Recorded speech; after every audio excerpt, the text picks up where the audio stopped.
Welcome back to the Next Level Life podcast. I'm so excited for my next guest. I feel like this should have happened so much, like so many months ago, so many years ago. I can't believe it's taken us this long to make this happen. But I have invited the beautiful Danni Vee to come and join me, and we've been connected for such a long time. We've both been each other's clients, which has been so cool. And we've now become friends, and she's such an incredible coach. And so I wanted to bring her on and talk about leadership. So, Danni, thank you so much for joining me today. Thank you so much for having me, Christine. I can't believe it's taken this long for us I to know, organize I'm this. so Like, excited to be here. So excited. we would spend so much time chatting and talking in between, like even our own sessions. So Danny was a client of mine. She's been a part of the Next Level Mastermind, and then I've been a PT client of hers.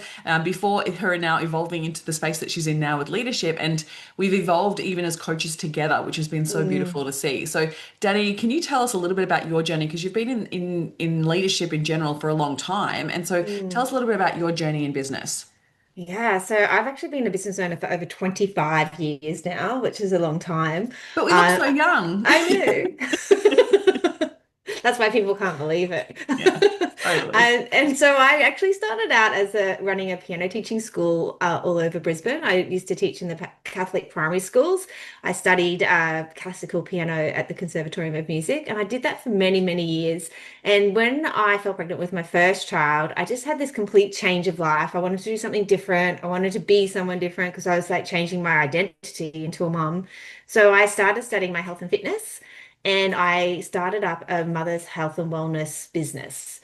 And so that really just started out as like a small little boot camp thing. And then I brought in babysitters. And I guess this is really when the leadership started rumbling. Of course, when I ran the really successful piano teaching business, I was a leader within myself. And I did actually hire some staff, but I was very young then. And it was just sort of a messy type of thing. And this is, I guess, the evolution of leadership, isn't it? And then when I stepped into the health and wellness business, I quickly found out that my clients actually needed mindset help rather than fitness. So then I started my NLP and I became an NLP practitioner. And I really started bringing mindset into every part of my business and really started becoming a leader within myself. So that inner authority that, you and I speak about all the time. And then as that morphed and grew, I started working with a lot of business owners and just speaking about mindset and things like that. And then when COVID hit, I had to completely pivot my business.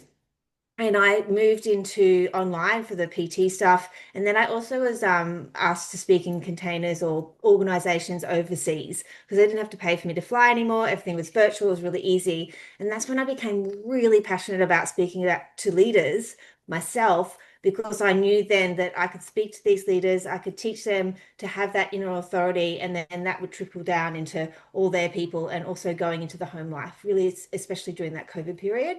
Mm. And then, yeah, so that's morphed and grown. And then now, like, I'm just so blessed. I work with really large organizations. I have a mastermind, I have a membership, and then I still get to do the PT work, like just a little bit on the side. And it's just like, it's just all my passions in one.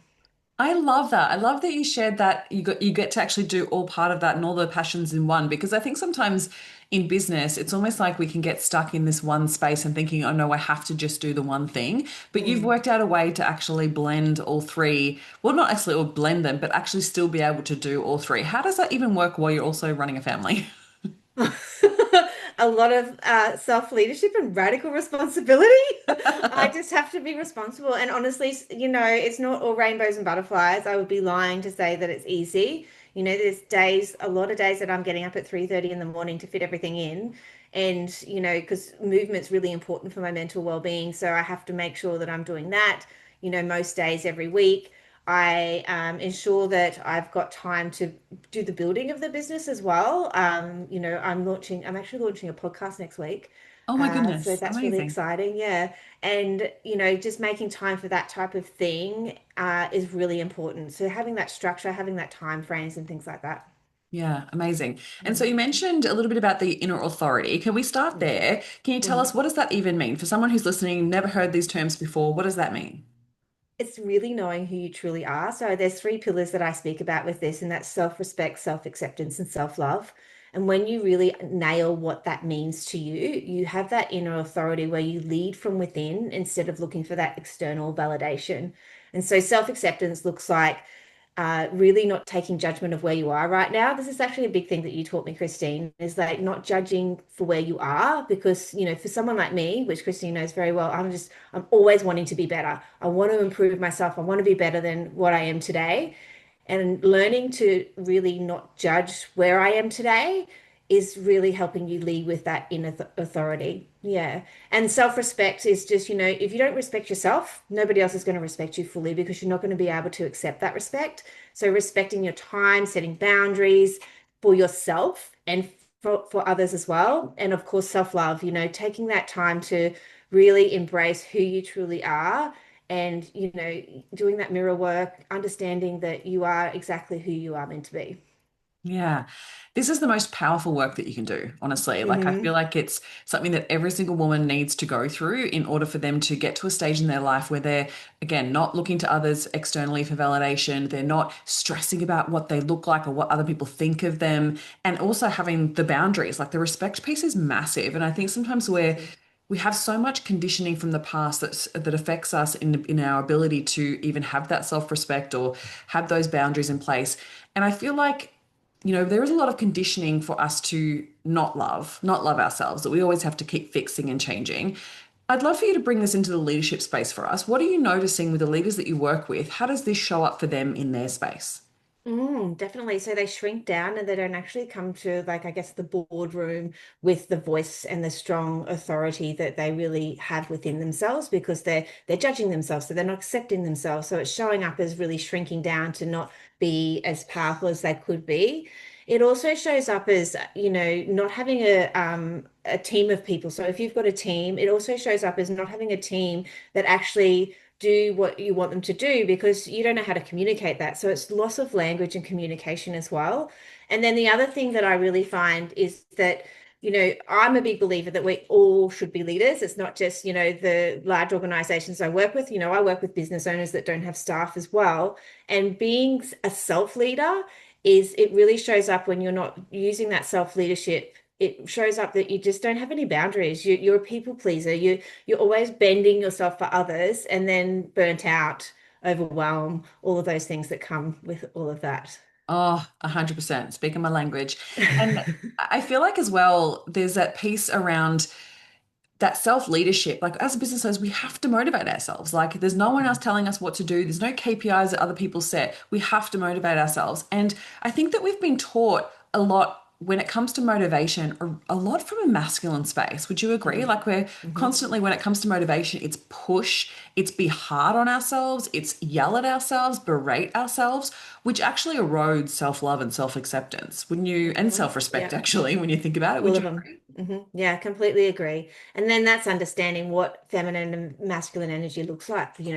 Carl Jung is such an incredible man. I just love everything that he came to the world with his neuroscience, and really understanding that, having that balance as well, because I actually don't believe in motivation. I don't think motivation is a thing. It's discipline. So it's that radical responsibility. You can't always motivate yourself, but you can always have discipline. And Mm. so really finding that discipline, which is masculine. So what is that side of you, of the feminine, that you could balance it out with? Well, you could use your intuition. You could use that intuitive side of you as, how am I going to discipline myself to get to that point? Mm.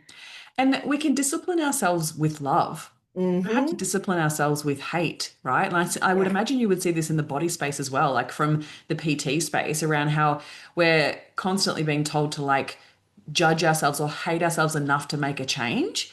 Whereas that Mm. doesn't work, right? It doesn't actually get us very far. No, and your body knows. So if you love yourself into moving your body, you do it because you want to make yourself feel better, and find that deep why. That's something I'm very passionate about speaking to my PT clients about, is that, you're here to move your body and make yourself feel better. So if you're wanting to punish your body, it's actually going to react to that. Like, your body knows.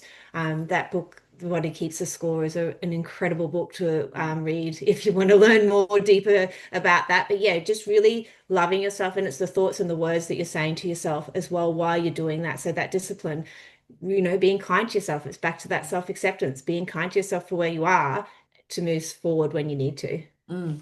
And so you mentioned a little bit earlier around radical responsibility. Can you talk us through your concept around this? Because I think sometimes as coaches, and I want to be conscious of like people listening, as coaches, we use a lot of random language. Yeah, that's And true. and it means a lot to us, right? Because we understand the concept and we understand what it's inspired to do. But when it comes to radical responsibility, what does that mean? What does that mean to you?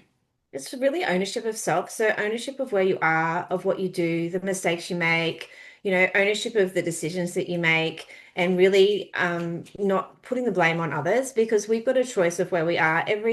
Every instance of life that you're in, it's a choice that you've made. And sometimes that's really hard to actually take because you think, oh my goodness, this isn't my fault. Well, you chose to be in that moment then and there. So taking really radical responsibility about that. And when you do take that ownership and that radical responsibility, it gives you a choice. And so that's what I really like about that radical responsibility. It's going to give you a choice because you're taking ownership of where you are and you can change that. So you can reframe it, you can start, making different choices. Mm, I love that. And it always comes back to creating more choice. And yet, we've just got to be conscious there, I think, as well, when we speak about this, because sometimes when we think about taking radical responsibility, sometimes people then not only just, especially when we're talking about not blaming others, they can blame themselves. And that doesn't Mm, help either, right? So no. I'm also hearing from you that it's almost like we're coming to a level of acceptance with it to be like, well, that was the decisions, but what can I learn from that in order to change my future decisions? Yeah. Yeah, yeah, and that really goes back to what you were saying about that masculine and feminine energy. Like lean into that love and empathy for yourself, and really be okay with where you are and that self-acceptance. Yeah, definitely. So Mm. talk us through the leaders that you work with. Like, are you experiencing that some leaders or some business owners that come to you have not really heard any of this and it's so new to them? So, like, how do they perceive leadership in the world? Yeah. So the way that I teach leadership, I think I'm actually really surprised with how the world's turning. Like a lot of business owners and leaders are really starting to lean into that holistic way of really serving themselves. That's great. Yeah, it's been a big shift in the last few years. I do find though that, they don't really understand that, so, well, not all of them, but there's a big majority that don't really understand that leadership starts from within. So they're looking for the outside. Why is my team not doing this? Mhm. Why can't I communicate that? And so they learn how to actually have that inner authority again and learn the communication and language. So, when you learn communication and language, you learn how to speak to the person in front of you. So that's a big thing that I teach my leaders and business owners is, who are you speaking to? Can you change the way that you're saying that so that they can receive it? Mm. And yeah, I'm very passionate about communication and language when it comes to that. Like it's a big thing for leaders. Oh, 100%. I Mm, always always have that saying in my mind whenever I think about leadership, especially coming from corporate myself. yeah. I always used to say the fish rots from the head.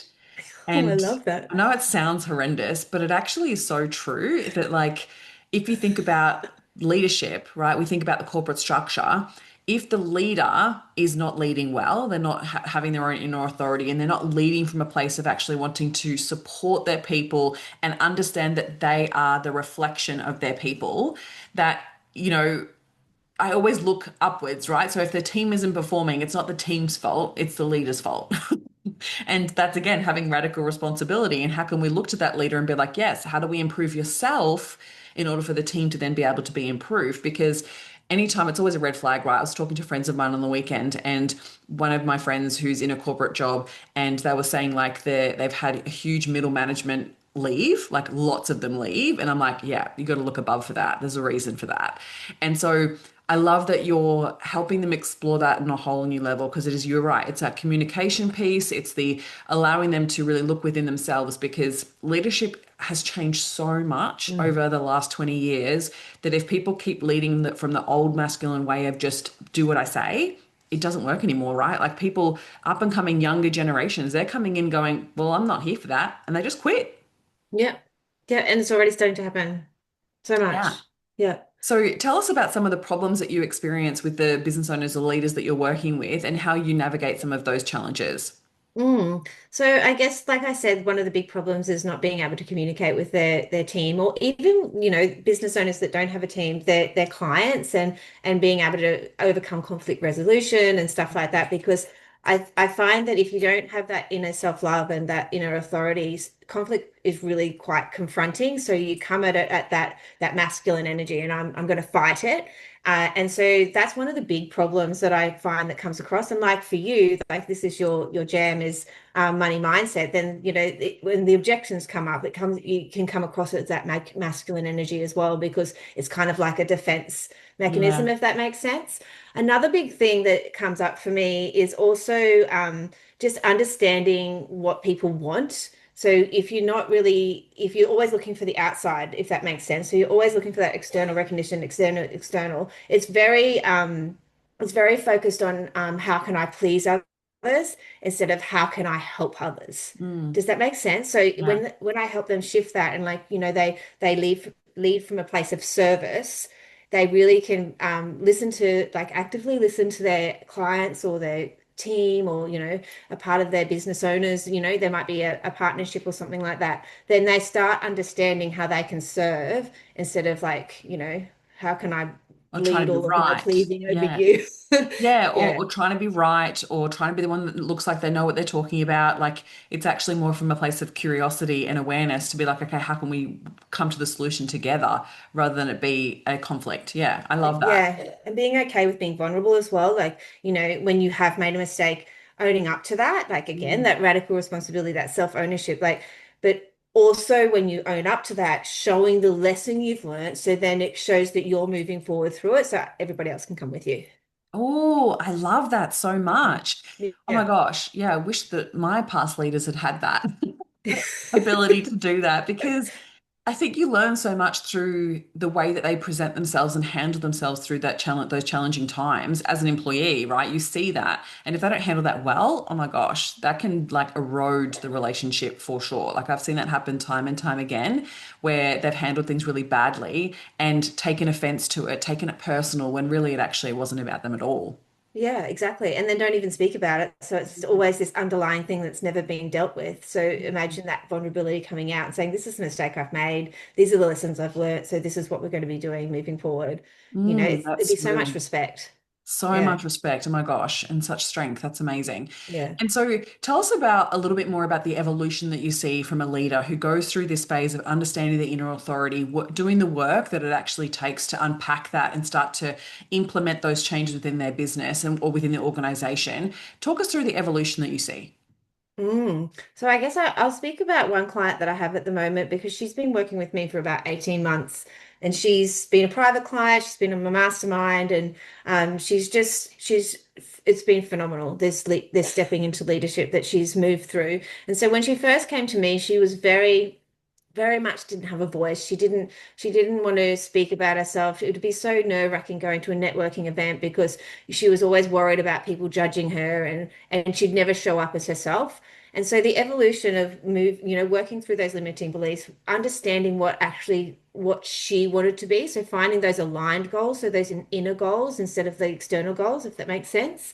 And then as she's moved through all of that, just recently, I actually got a text message from her last week, and she went to this networking event. She goes, I just walked in and I could feel that my presence was like seen. And, she was able to speak about her business so easily. And I think she got a client out of being at that event. And, she says, I've never gone to an event and felt so relaxed and happy. And Wow. so, but she really does. I can feel it when she walks into a room now. She's just got this authority about her that's so respected by everybody around her. And it's just Oh, showing up in like business, like her business is exploding. She's developing her own personal brand now. So it's just level upon level. And as you keep on, moving into that leadership, you just keep expanding within yourself, though. If it's mm. not on the outside. Oh, so good. And so what I'm hearing from you too is this element of like how it sounds like there was an element of people pleasing before or an Oh, element of where not she was even trying to element. please other It was a people. deep, deep Yeah. belief. Yeah. Deep, deep belief. And it's funny Yeah. because like when as I'm coming as a recovering people pleaser myself, you Hmm. think like when you consistently try to please other people that they'll then respect you, but it actually doesn't bloody work. No, it's just they just trample all over your boundaries, and you just keep on letting them do it. Yeah, Yeah. it's true. And then when you find that inner self-respect and then you actually set your own clear boundaries, then they respect you and you're like, what have I been doing my whole entire life? It's such a, it can be such a scary journey though too, right? Because when you do start setting those boundaries, people do fall away. Like I said to you, this journey isn't rainbows and butterflies. People fall away and it's like a mourning process. As you become, start being the woman you were always meant to be, it can be like going through a mourning, like that change curve, because you do have to let things go. Mm, you're Mm. right. And honestly, like I've gone through that so many Oh, times and me it is too. hard every single time. Yeah. And yet, I think one of the biggest things that I always learn through it is like how I evolve as well as a person and what I'm allowing myself to receive and what I'm allowing into my life. Because Mm. what you let go of is sometimes, yes, there's parts of it that was good and parts of it that you really enjoyed with that person. And sometimes you have to have that self-awareness to be like, was that relationship good because of what they brought to the relationship or friendship? Or was it actually because you like made it good? Like Hmm. I'm trying to explain what I mean, but like I heard someone else talking about it and it was in a dating analogy and it was like a TikTok video and she was saying how like I she was like I look for someone who's entertaining or who is funny. And she's like, but what I realized that every time that got into a relationship with someone, it was actually not because they were funny, it was because I was funny and then I just enjoyed and made myself laugh and then they laughed and I thought we were having a good time.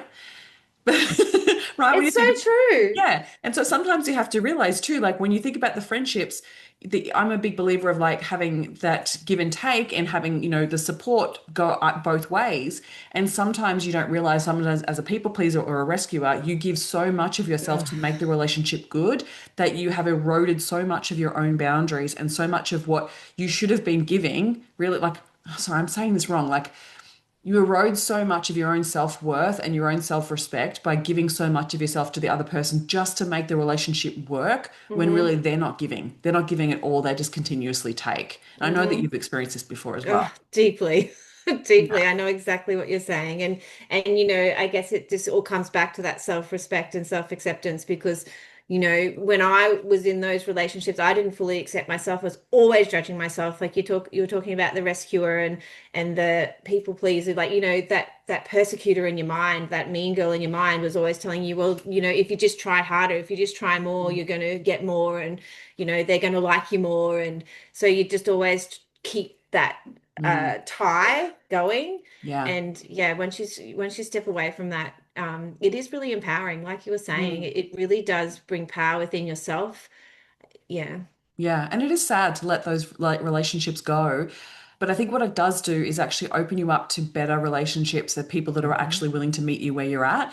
And I feel like I've had that evolution happen so much throughout my business journey. And we must say too, like this impacts your business on so many levels, like the types Hmm. of clients that you attract and what you deal with in different containers that you run or the relationships you have become codependent with your clients. And that doesn't serve you at all. Like I remember the early stages of my business, that's honestly, I experienced that so much that again, I was doing the same thing where I was like, if I just keep giving and then proving Hmm. my worth, right, then the relationship will get better. But it wasn't until I actually worked through releasing that and really working on the wound of the people pleasing and where that came from and healed that part of myself in order for me to be able to set those clear boundaries and believe that I was worthy of receiving what I was worth. Like Hmm. I'm receiving a better relationship and receiving better clients and, allowing myself to really stand strong in those boundaries. And like you said, like it is an evolution. Like there's no better word for it, evolution, because you evolve and you grow and it's hard and you have rebirths and you have deaths and like it's Oh full my on. goodness, that's so true. It's so true. And it's funny how you say about,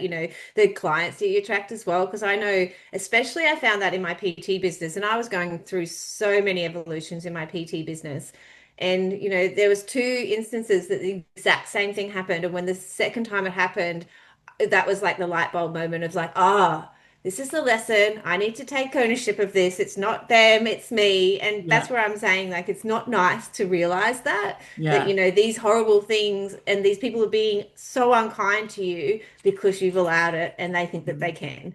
So, Yeah. yeah, it's very, very exciting and confronting at the same time. And I imagine that you're very similar to me, that you then attract clients that are now going through that. Yeah. Like, because we've healed it, right? And we're able to Mm. then coach other people on it. You often have those clients come in that are experiencing that within their own lives. Like I helped you with the elements of that too, Mhm. right? And So so much. it's so beautiful to see that evolution. And I'm sure you have moments where you're like, oh, I remember that. I remember that pain. I remember that fear. I remember that conflict and not knowing what to do about it. And now you have the tools. I imagine that you approach the situations now very differently. Yeah, very much so. So hmm good. So, Yeah. talk to us through what is some of the surprising things that you see when it comes to the leaders doing this type of work. Is there anything that comes up in the organizations or any of the leaders that you work with that you notice that is almost like surprising to them? They're like, oh, I can't believe that this is something that is coming to the surface for me with regards to leadership. Oh, definitely. People pleasing surprises them. Yeah. 100%. It really surprises them. Also, the lack of boundaries. So, I find that when they start understanding communication and language, that the lack of boundaries that they had. So, even when I think about large corporate, like I even help them putting together emails and doing different responses. So, they'll send me what they were going to send, and I suggest, like, restructure it into, the type of language that will be heard better. And they're so surprised on the different impact that makes exponentially for them. So that's a really big thing that they are always surprised with is that doing that and also doing the inner work. So when I actually speak to them about doing the simple inner work, not even really deep things that I do work with my private clients, but if I'm in big corporate and I do like a little bit of hypnosis or NLP practice, they are so surprised what that small little activity, I call it, does for their whole lives. And, there's these ripple effects. And, sometimes people will come back to me and say, that activity we went through, this is what came out of it for me. Even just recently, I was at an event this week and I was running authentic confidence workshop for a Chamber of Commerce.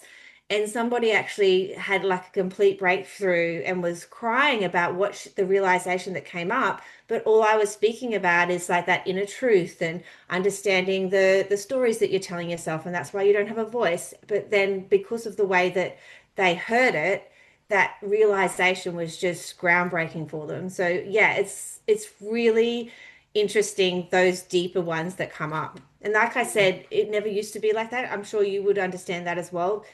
People are really starting to want to understand themselves. Yeah, which is so good. It's so good. Yeah. It's so needed. And I think that like a lot has evolved for sure. And I still get surprised sometimes though when I have conversations with people and I it sounds bad, but like in the mainstream that haven't heard of coaching before, Oh yeah. that are completely outside our worlds. There's still times where I'm like, wow, the simplest of little things that we take for granted in the coaching space of just simple little mindset tools that we learnt right on coach day one of coach training. Like sometimes we share those types of things and it has like a massive breakthrough for people. It still blows my mind that there's still so many people in the world that don't even consider shifting and changing their mindset will help their lives.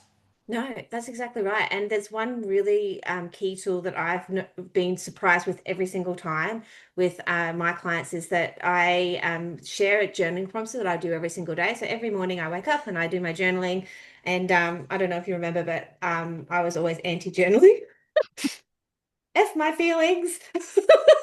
So it's taken me a long time to get there. So what I do every morning is to set my intention for the day. I simply write, I choose to be. So I set an intention of the person that I'm choosing to be that day. And then I want. So what do I want to get out of that day? So, I want to make a positive impact when I'm on Christine's podcast, So writing that type of thing every single, and that's all I do because I've only got about 5 minutes. I do a little bit of reading, I do my journaling, and then I get on with my day. Yeah, I And love the amount of people that I've shared that with and the impact that it's made on their lives has been extra, just so powerful. And that has surprised me.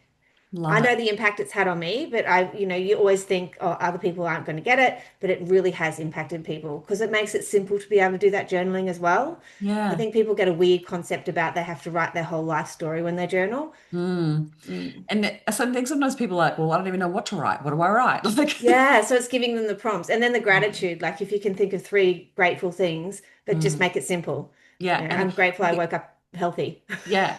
And one of the things too with gratitude, I always find too that I have to remind people of, find something different. Like a lot of people will do their gratitude practice and they write the same thing every single day. Yeah. Like that's not helping. That doesn't make you feel grateful. You're like just repetitive and bored. Like it doesn't get you anywhere. Yeah, make it The interesting. purpose of a gratitude practice is in order for you to generate the feeling of gratitude or appreciation, not just to I think it. And I know. think people get so stuck in their heads about it that actually gratitude is a heart practice. And it's like, how do we get back into our hearts? You've got to feel it. It's so true, and that's such a good concept as well to remember that you, I got caught up in this very much when I was wanting to push forward in that hustle, and I was just doing all the things I had to do. Okay, I've done my journaling, I've done my workout, I've done, I don't know, whatever other practices that I thought I had to do to get there, but none of it was felt. I was just Mm, doing it. So I was yeah. still in the doing, I was still in that masculine and pushing because I was just getting it done. I Yeah. wasn't And then you don't feeling benefit from it. it. Yeah. Yeah, and Mm, that's a really good thing to remember too, that when I do those prompts, I actually feel being that person at that time. So mm, I choose to be and I sit with it and feel it. So then I know when I'm not feeling that throughout the day, it's actually a reminder to go, oh, hang on, no, I'm yeah. gonna actually get back there. Yeah. Because, like, this is another gripe that I have with sometimes these little practices that people don't truly understand. And it sounds judgy, but I'm going to say it. Good. Is that you can meditate first thing in the morning for 5 minutes, but if the rest of your day your thoughts are negative and you're not catching them and you're not addressing those thoughts, so you might spend 5% of the day, but the 95% of your day you're in negative thought patterns, or you're judging yourself, or you're being really harsh onto yourself, or you're stuck in lack, then what you're vibrating and the purpose of that activity is gone. Like it's useless. The whole purpose of that activity is to quieten your mind, to train your brain how to stay present. Like Mm-hmm. if you're not taking the time to actually meditate to calm your mind, then the rest of your day is going to be off kilter. So it's one of those things that I think sometimes people go, oh, yeah, but I meditated. And yeah, but what about the rest of the day? Like, are I you really love actively that. paying attention and observing your thoughts? Which I sometimes feels like it's time consuming, but once you get into the habit of actually practicing it, you're actually training your brain, and that's actually where it's going to serve you. So Mm. I love these little practices. So I guess like this next piece of like this evolution, right? Or maybe even actually, I'm going to take it back to if there's someone that's listening and they're a current leader, so they might have a couple of team members, or maybe they have lots more. What would be, and they want to become a better leader, what would be one of the first practices you would encourage them to do? Like if they just start to recognize, like, hey, I know I really do want to work on my leadership and I want to be better, not only within myself, but also for my team. What's some of the practices you would start to share? Yeah, so I would ask them to take notice of the way that they speak to their team. So if they've got a team, I would ask them to take notice of the way that they speak to their team. And then that would be the first one, just because like what it's like taking notice of your thoughts. So you start becoming that observer of your mind. I'd also ask them to write down those journaling prompts because then they choose to be. So I choose to be an impactful leader, or I choose to be an empathetic leader, whatever leader they want to be. So we would have already had that discussion about, what type of leader do you want to be? And then they would do those journaling prompts every day. And the third thing that I would suggest for them to do is really start taking note of what their aligned values are. So what I mean by aligned values is like that inner value. And an example I always give of that is, a really strong value of mine is family, but that's on the outside. My family's on the outside. So my aligned value of that is connection and love. So my values are connection and love because you can feel that. Does Mm, that make sense? So I really ask them to find five of those aligned values, and that can be, it can be quite a few sessions work if you don't understand what that means. And I find that once they know what that is, then they can take more notice of what their brain is doing, and then they can take more notice of who they're choosing to be every day because they understand who they want to be. Does that make mm. sense? Yeah, absolutely. Because I think sometimes when you're busy and you've got so much on your plate, you can get stuck being reactive really Mm, quickly. And then, like as you were talking, even just like speaking to your team, like I've run teams before. I managed teams of 20, 25, and I had times where I was so stressed, so overwhelmed that I was just reactionary all the time. And mm, it wasn't until one of my team members picked it up and actually I heard them saying something to another team member about how I don't even smile and welcome them in the morning. mm, And I was like, don't I? What?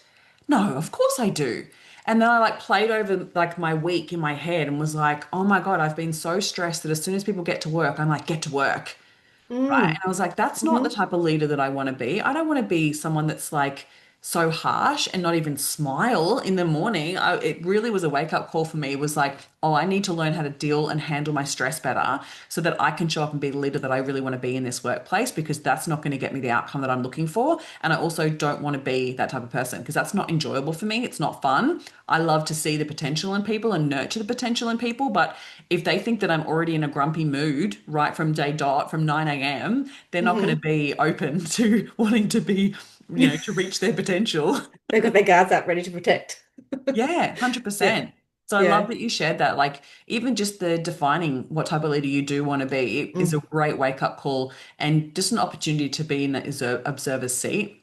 Mm, So yeah, very much empowering. so. And I often speak about, and I guess this goes deeper into work with them, but I often speak about the drama triangle within your mind though. So not like within the organization, but the persecutor is that person that's always like being the mean girl in your head, you never get it right, you can't control your team, whatever that is. And then the victim, and I know victims so well because that's where I lived for so long. Like, oh, this is always happening to me. Why is my team like this? Like all that ridiculousness. And the rescuer is that people pleaser, right? The leader that's doing that external validation to try and get their team to do it, but there's no boundaries, so they don't respect them.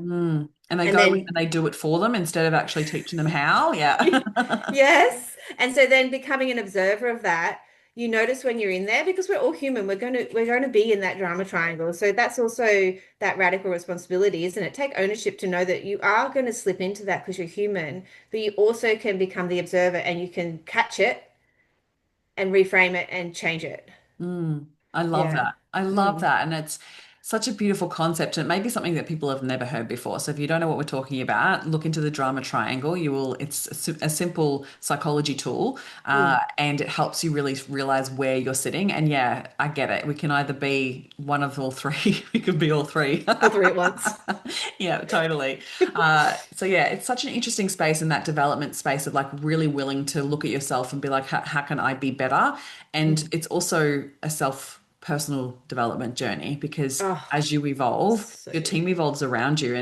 And I think that if you're having problems with your team, acknowledge like what is the actual problem and how are you portraying that problem. Like a lot of Mm. the time it starts with you. That's why I always say fish rots from the head Oh, and I do that love from a that. place of I have to self, write that down. yeah. It's honestly so true. Every time yeah, Yeah, you see it's it, it's really like that good. you like look back at the leader like, oh, they're perpetuating that drama. They love drama, so they want to create more drama. Or And it's true. yeah, there's so many elements to it. It's so funny. Okay, what part of the leadership space do you also love talking about that maybe we haven't covered just yet? I think when I think about my framework, so my framework is embody. And so I really like to move my leaders and my business owners through this. And so it's really the energetics. And so E stands for energetics, and that's a big part of presence. So that's something else I really like to speak to, like that executive presence. How do you show up? Do you respect yourself enough to show up with that presence that is respected, because it's different than being around in your gym clothes at home and then turning up at a meeting, and that includes being virtually. Are you Mm, bringing that executive presence to a virtual meeting? And I run a lot of my meetings virtually, and it takes a lot more energy to be mm. able to get that across the screen than it is in person. So that's a really big one that we haven't spoken about that I think is very important. The executive presence, how you're holding yourself, what energy are you bringing into the room? And that's again how you were saying before, that negative, how you didn't even smile and say hello to your team. Yeah, I Like, was in terrible presence. Terrible. yeah, yeah. So Stressful, unhappy, grumpy, and I was literally just putting that on my team until I was aware of it. yeah, exactly. And then also like mindset we've spoken heaps about. Body is another one. So B for in the embody is fueling your body with the movement and the food that's going to give you that opportunity to have that presence, and also the what you're fueling your mind with as well. So body is also what are you saying to yourself to be able to show up the best. And then I think that's everything else. Like ownership is the radical responsibility. Direction is your vision, mission, and values, but yours. And that's the big thing, what is your mission and vision and values instead of what is everybody else's? And Mm. then, yeah, you just step into your authentic you when you really claim all of that. Yeah. And then even bringing that down into your team as well, right? Like one of the Mm, things that I was taking a client through the other day was like understanding your values and understanding the business's values and then how you communicate those values to the team so they know how to behave and how to be a part of that because people like values drive all of our behavior. And if we communicate values effectively within a business, it allows a team member to know how to behave within the business and also what to uphold, right? Otherwise, they're just trying to figure out where they fit and how they can be valuable within the team. And I think it's always coming back to too of like how you perceive your employees. Like if you perceive them to be not great at what they do, then they're probably going to live into that existence. Whereas if you see their fullest potential, you can guide them into that. And so, mm. yeah, I just love that framework. It's beautiful, beautiful. And being their guide as well, because I've run this such transformational one for corporate.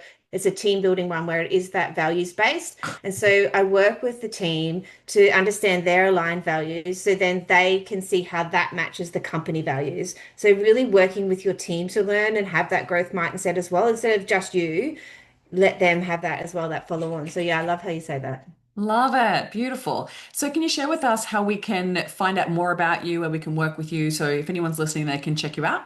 Yeah, so I have an excellent performance membership for business owners and entrepreneurs and leaders, and that's called Elevate Her. So you can find that it's just on my website, or it will be Christine will be sharing that one with you as well. Or you can go to dannivee.com. I'm on Instagram at Danni Vee Coach and also on Facebook the same.